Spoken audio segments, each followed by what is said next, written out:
Porção da palavra de Deus. Amém. Abra as vossas Bíblias em Lucas 22, 7. Amém? Nós vamos estar hoje ministrando um pouco nesse culto de Santa Ceia a poderosa palavra de Deus para os vossos corações, palavra que é rema, palavra profética, palavra que liberta, que cura, que traz vida, aleluia, que edifica, que restaura e que faz milagres. Amém. Em nossas vidas. Esta é a palavra de Deus. Palavra de Deus. Lucas 22, 7. Glória a Deus. 22, 7. A Igreja Internacional Palavra Viva, aqui na Tijuca, tem sido um marco em muitos corações já, viu, irmão? Tenha certeza que tudo tem seu tempo. E a gente tem que esperar o tempo de Deus para que a coisa fique bonita. 22, 17. 22, versículo 7, perdão. 22, versículo 7. Amém? Fiquemos em pé em reverência às santas escrituras do Senhor.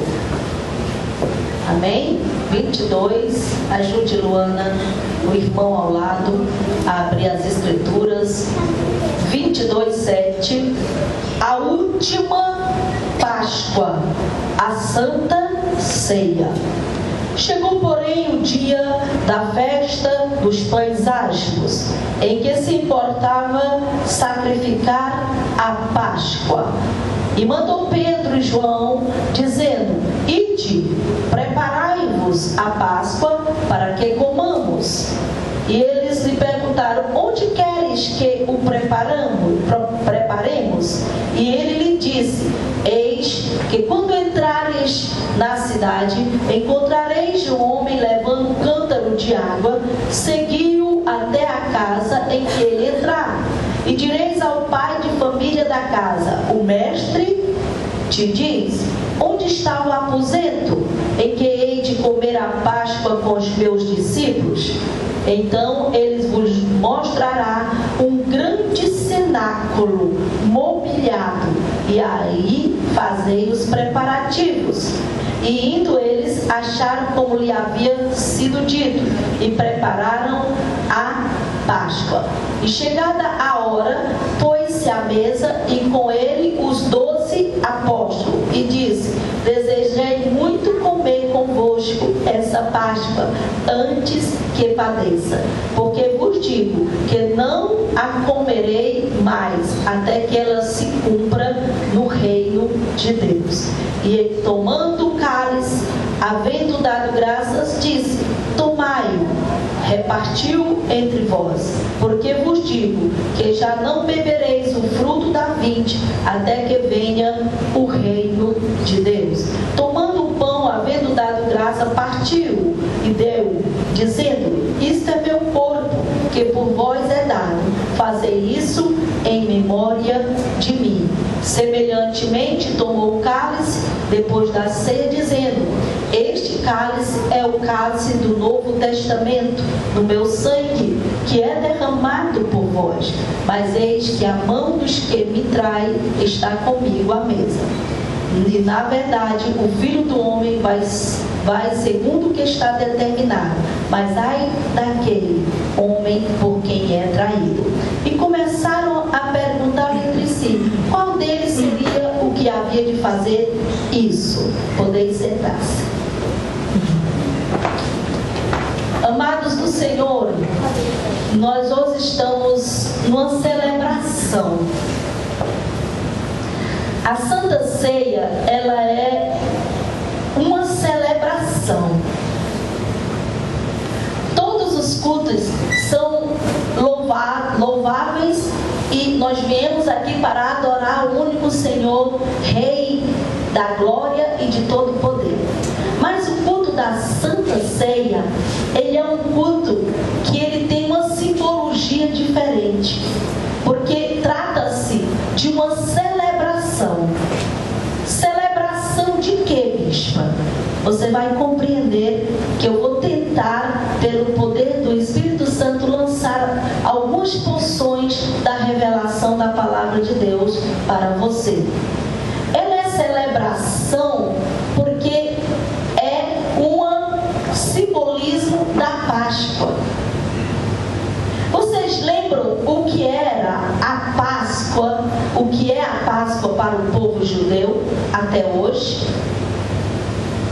No livro de Êxodo, capítulo 22, fala isso claramente, que quando o povo de Israel foi sair do Egito, pela mão poderosa do Senhor, e houve a última praga, que foi a morte de todos os primogênitos do Egito, Deus instituiu ordenanças ao líder Moisés para ser seguido por todo o povo de Israel.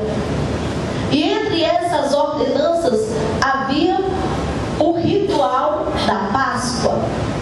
O Senhor chega para Moisés e fala para Moisés que era necessário o povo de Israel matar um cabrito sem defeito, colocar nas umbrais das portas de cada israelita o sangue desse cabrito, para que quando passasse o anjo da destruição ou o anjo da morte e visse nos umbrais das portas dos israelitas o sangue daquele cabrito, daquele animal, aquela família seria livre da destruição.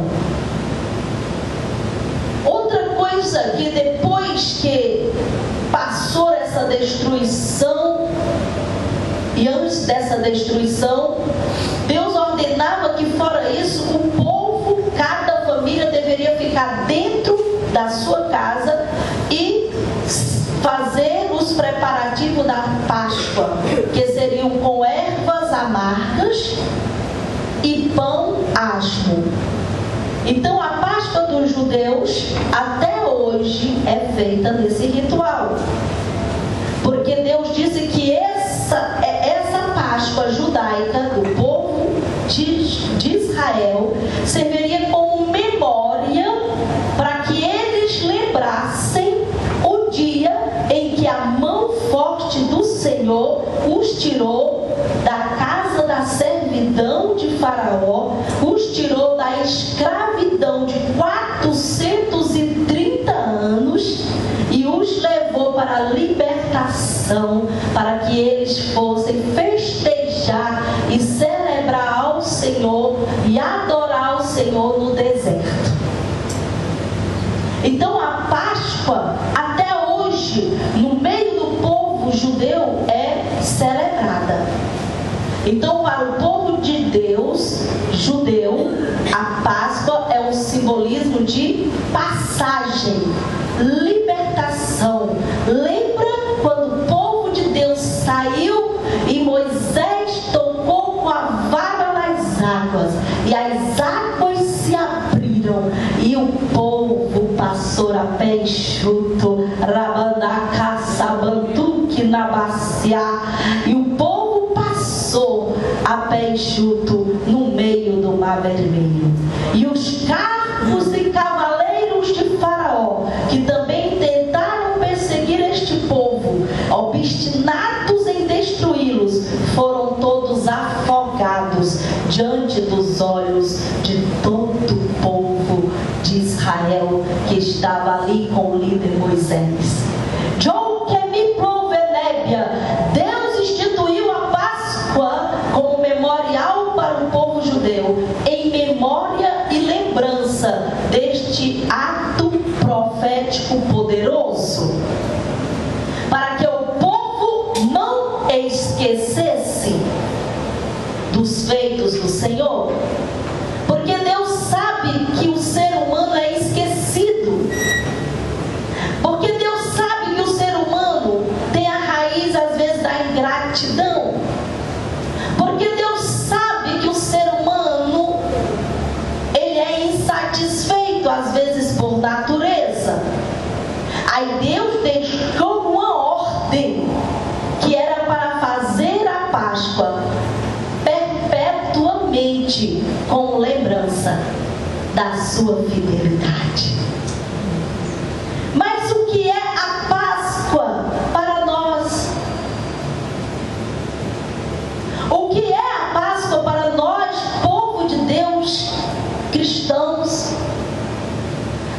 Páscoa é simbolizado para nós todos os meses com a Santa Ceia do Senhor.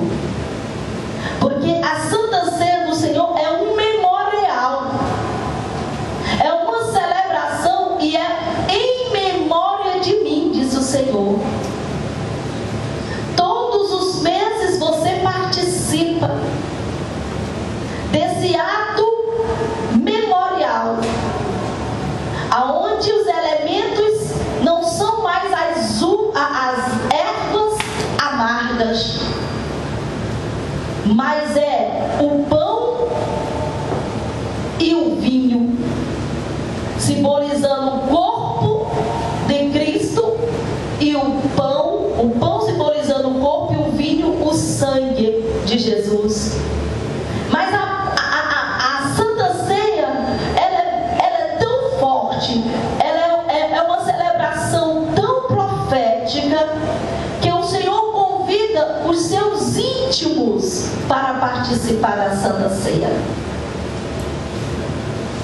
Você vê que não é todos que participam da Santa Ceia.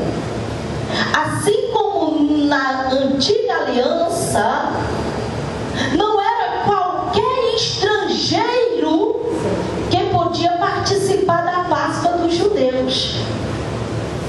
Se tivesse um estrangeiro de outra nação que estivesse na casa, vamos dizer, da irmã Maria, e fosse o tempo da Páscoa, está escrito no livro de Êxodo, esse estrangeiro só poderia participar da mesa da Páscoa, comer o cabrito e assado, provar das ervas amargas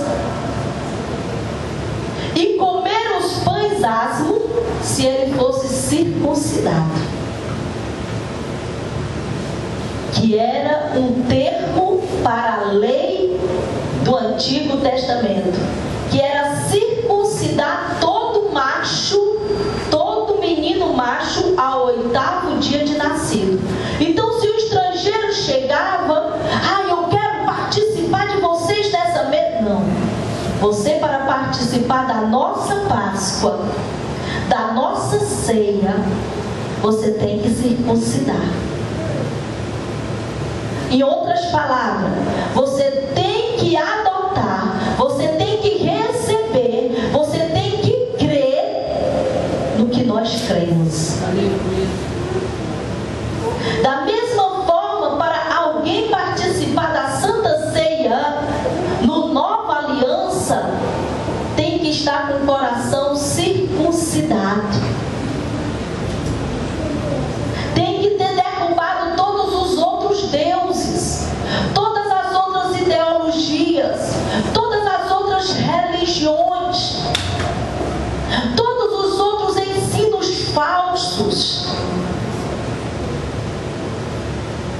Você tem que estar circuncidado o seu coração. Na antiga aliança era circuncidado a pele do prepúcio do homem, mas na nova aliança é circuncidado o nosso coração. Jesus disse: entrega o teu caminho, entrega o teu coração, entrega os teus pensamentos, entrega a tua vida, entrega os teus caminhos ao Senhor, e tudo Ele fará. Para participar desta mesa, do corpo, o pão que representa o corpo de Cristo, e o vinho que representa o seu sangue purificador, é necessário ter Jesus no coração. É necessário tirar os outros ídolos. É necessário pedir purificação.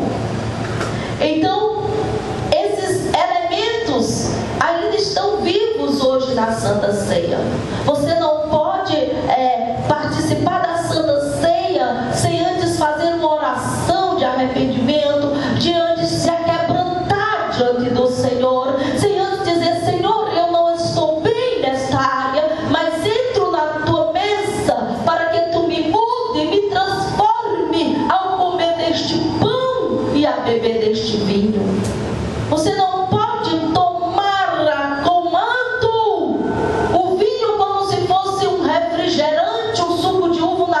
mesa. Porque no momento em que eu, como sacerdotisa, oro, ou qualquer fá, há uma unção emanada sobre esses elementos. E o Senhor chega aqui no capítulo 22 de Lucas e nos dá um ensino da nossa ceia ao Senhor. Ele chega dizendo que era a festa dos pães asmos. O que era pão asmo? Outra coisa, na casa de nenhum israelita no Antigo Testamento poderia ter pão com fermento. Era proibido. Se algum deles tivesse pão com fermento, seria retirado da tenda da congregação. E qual é o simbolismo, bispa, que Deus enfatiza no capítulo de Êxodo 22, mais de 7 versículos, de forma veemente dizendo: tirai dentre vós pão com fermento, comei pão asmo, que é pão sem fermento. E até hoje, simbolicamente, o Senhor ainda fala conosco, igreja contemporânea, o que é o pão asmo que o Senhor tanto enfatizou na antiga aliança. Será que ainda tem hoje, bispa? Sim, tem hoje. É um simbolismo espiritual. Tanto é que nossa diaconisa, ela traz para cá pães asmo. Aqui é pão asmo que está aqui. É pão sem fermento. Ela compra e traz. Chega, é sequinho.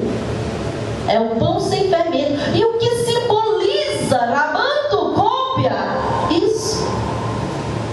A Bíblia, ela é toda revelada, irmão, pelo Espírito Santo. Nada, nenhuma vírgula na Bíblia está sem sentido. Lá em 1 Coríntios, capítulo 5, que eu quero que você guarde esse versículo.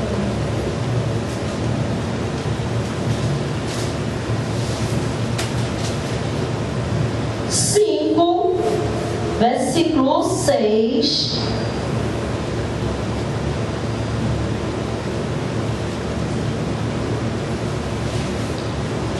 Eu quero que você guarde esse versículo, 1 Coríntios 5, de 6 a 8, que fala o que é o pão asmo, o pão sem fermento. Não é boa a vossa jactância. Não sabeis que um pouco de fermento faz levedar toda a massa? Alimpai-vos, pois, do fermento velho, para que sejais uma nova massa, assim como estáis sem fermento, porque Cristo, nossa Páscoa, foi sacrificado por nós. Pelo que façamos festa, não com fermento velho,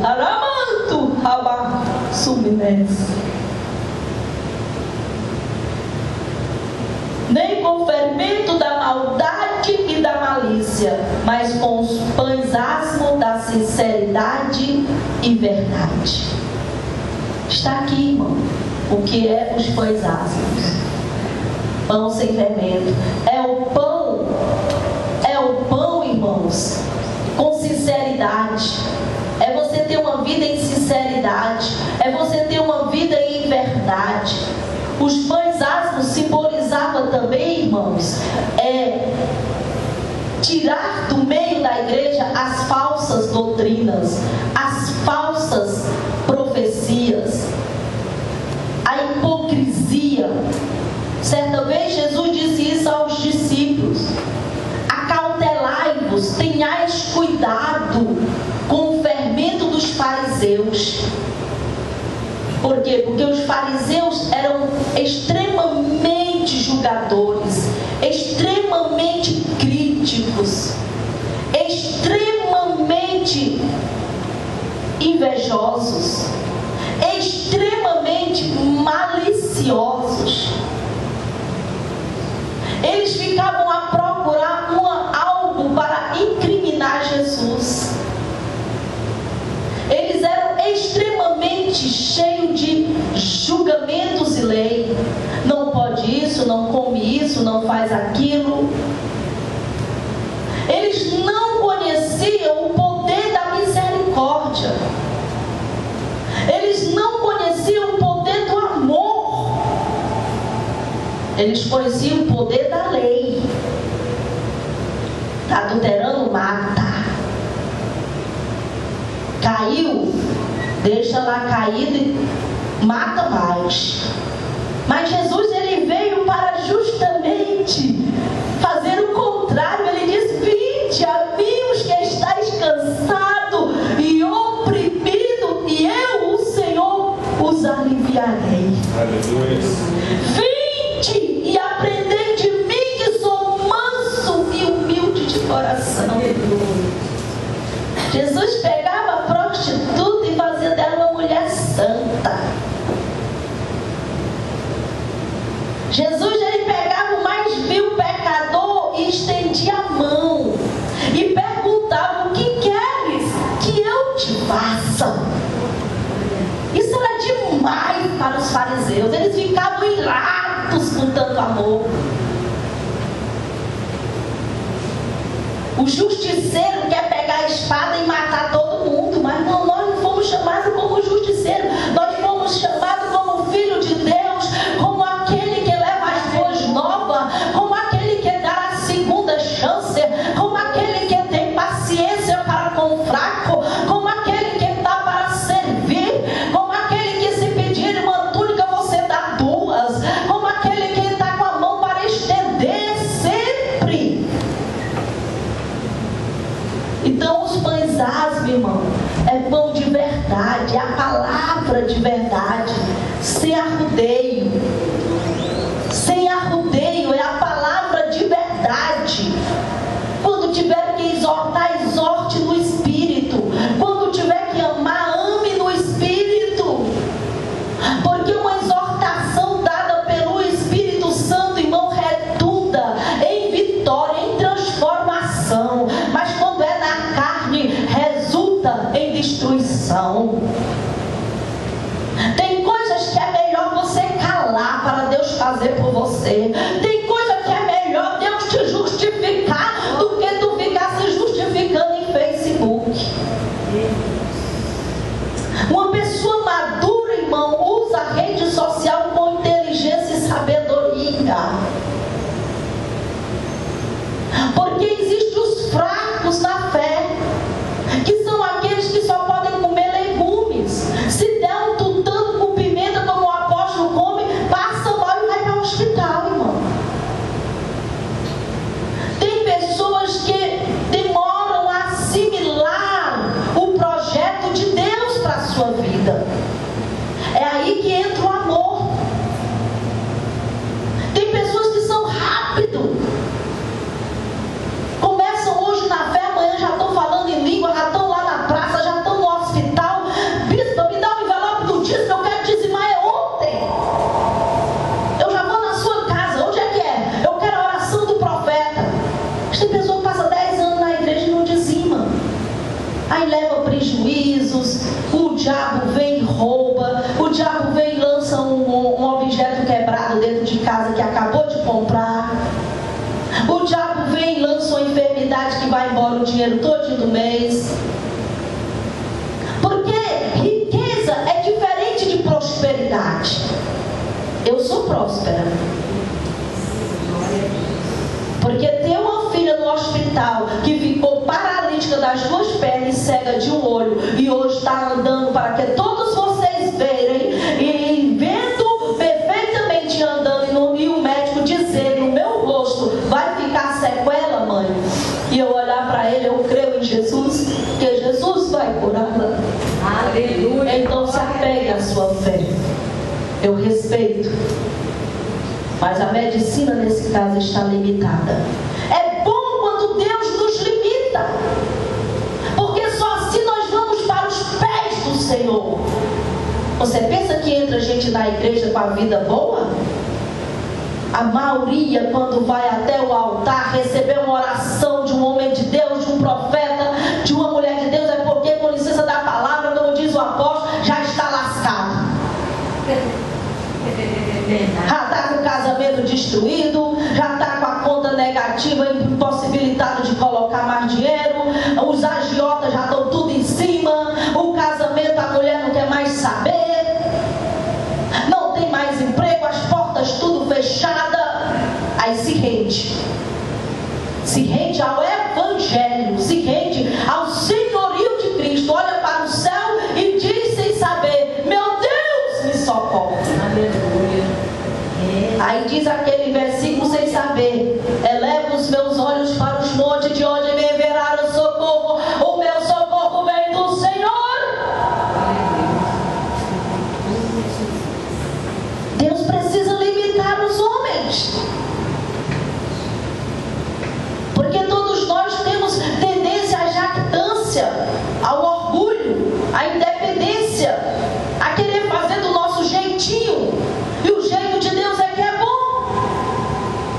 Então, nossa Santa Ceia, nós ceamos com os pães asmos da sinceridade e da verdade. Amém. Glória a Deus. Glória a Deus. A verdade, a sinceridade pode ser até forte, mas traz cura. Amém. Traz libertação. Um sacode que Deus nos dá é a coisa melhor que tem, porque Deus não corrige bastardo, Deus só corrige filhos. Glória a Deus, aleluia. Se você for corrigido pelo anjo da igreja, é porque você é filho. O bastardo não é filho, mas o filho mora para sempre na casa do pai. E tudo que é do pai é do filho. Glória a Deus. Tudo que é do pai é do filho. Aleluia. Foi como Jesus disse para aquele filho, né, que tanto obediente, e o outro filho, o pródigo, né, o filho pediu a herança toda e foi para os manjares e os prazeres da vida, mas um dia se arrependeu quando estava comendo bolotas de porco, comendo junto com os porcos. Ele olhou e caiu em si. Coisa boa é quando a pessoa ainda cai em si. E como tem gente, irmão, que fica velho e não cai em si, aí é que é triste. Mas se Deus está dando vida, e vida com abundância de saúde, engrandeça ao Senhor, participe da sua mesa, participe dos pães asmos, participe da verdade e da sinceridade. E aquele jovem ficou indignado quando viu o pai colocar um anel no dedo do filho que tinha se afastado dos caminhos do pai. E ficou indignado e disse: estou há tanto tempo contigo e nunca fizeste uma festa para mim. E o Senhor, o pai que representa Deus, disse: filho, tu sempre está comigo na fazenda, na minha casa. Tudo que é meu, filho, é teu. Mas esse nada tinha, estava perdido e foi achado. Então tenhamos essa essência dos pães asmos, amém? A Páscoa nossa é a Páscoa, é Cristo. E a Santa Ceia também, irmãos, para nós finalizarmos, que é algo muito profundo a Santa Ceia, mas ela representa um pré-arrebatamento da igreja, porque a Bíblia diz que aquele que não come e não bebe do pão e do vinho não tem parte comigo. Jesus disse isso. Aquele que não participa da mesa não tem parte comigo. Então a Santa Ceia, irmão, ela deve atuar como um memorial para manter a palavra de Deus em nossos corações, para manter em cada um de nós a essência do compromisso com a palavra de Deus e a fidelidade à palavra de Deus. Jesus chega no capítulo 22 de Lucas, fala para os discípulos que era necessário necessário lhe preparar. Diga para o seu irmão, se prepare. Se prepare. Você está preparando para o arrebatamento a sua mesa. Irmãos, olha, Deus está selecionando os seus. E em Lucas 22 a gente vê o Senhor ordenando aos discípulos, Pedro e João, dizendo que eles preparassem a Páscoa. Irmão, Deus faz a parte dele, mas a parte que é para mim e para você, temos que fazer. Para que eu faça, para que você faça, temos que estar fazendo. Compromisso com a igreja, compromisso com as nossas ofertas e nosso dízimo para ver o reino de Deus crescer, compromisso com as missões, compromisso de ajudar o próximo quando Deus te toca. Temos não que ser só crentes, mas temos que ser crentes fiéis. Amém? Temos que ser adorador, mas adorador com fidelidade. Olha, a tua fidelidade vai resultar em Deus salvar tu e toda a tua casa. Deus quer crente com compromissos, irmão. Ele manda Pedro e João preparar a Páscoa para que comamos. Deus, Ele quer que a sua igreja participe, coopere com a sua lavoura, coopere com os momentos espirituais. Tivemos aqui a conferência Apocalipse. Irmãos, todos cooperaram. E Deus fez um banquete celestial aqui, material e celestial, de nada tivemos falta. Deus falou aos nossos corações. E eles perguntaram assim: mas Senhor, onde quer que preparemos? Irmão, Deus, Ele te dá orientações. Na Santa Ceia é um momento de intimidade, onde Deus pode te curar, onde Deus pode te revelar algo profundo, onde Deus quer uma intimidade maior com a sua igreja, porque o nosso Deus, Ele revela o oculto e o escondido. Ele diz: aonde tu queres, Senhor? E o Senhor ali começa a dar e designar os discípulos. Nós não andamos sem direção. O Espírito Santo nos direciona todas as coisas. E o Senhor chega e disse: olha, vocês entrarão em uma cidade, encontrarão um homem levando um cântaro de água. Esse homem, irmão, e esta água, a água tem um simbolismo do Espírito Santo. Tudo que se move, irmão, na tua vida é pelo poder do Espírito Santo. Tudo quem age é o Espírito Santo. Não saia de casa sem convidar o Espírito Santo para estar contigo. Não saia para um lugar perigoso sem convidar o Espírito Santo para te aconselhar. Aquele homem simbolizava ali com aquele cântaro cheio de água o Espírito Santo.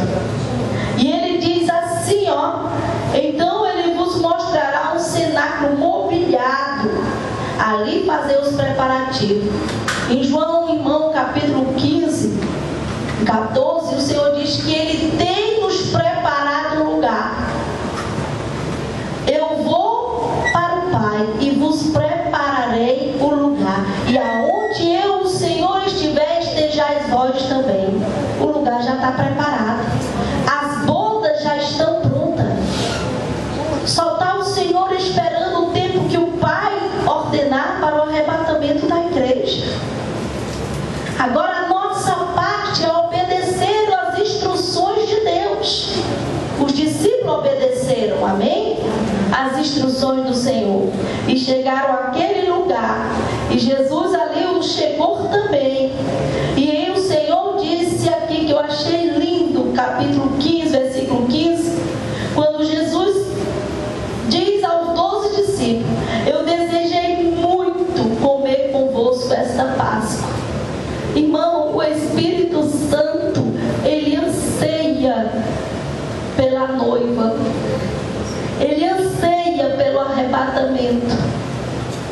Ele anseia pela nossa Páscoa, que vai ser o que está descrito em Apocalipse 19:9.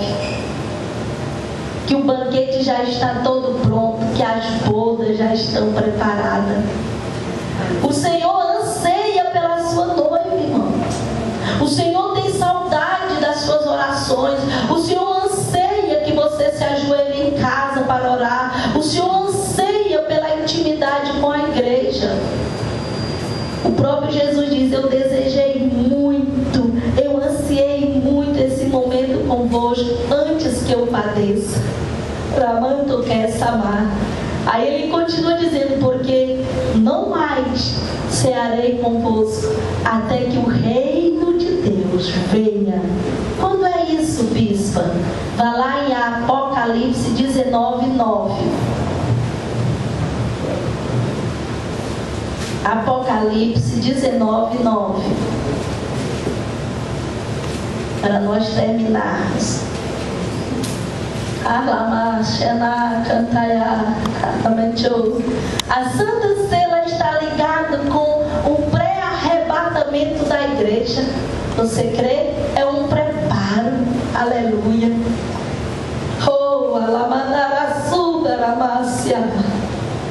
aí ele chega e disse: escreve, bem-aventurado aqueles que estão chamados à ceia das bodas do Cordeiro. E diz: estas são as verdadeiras palavras de Deus. E eu lancei-me aos seus pés para o adorar. Mas ele disse: olha, não façais tal.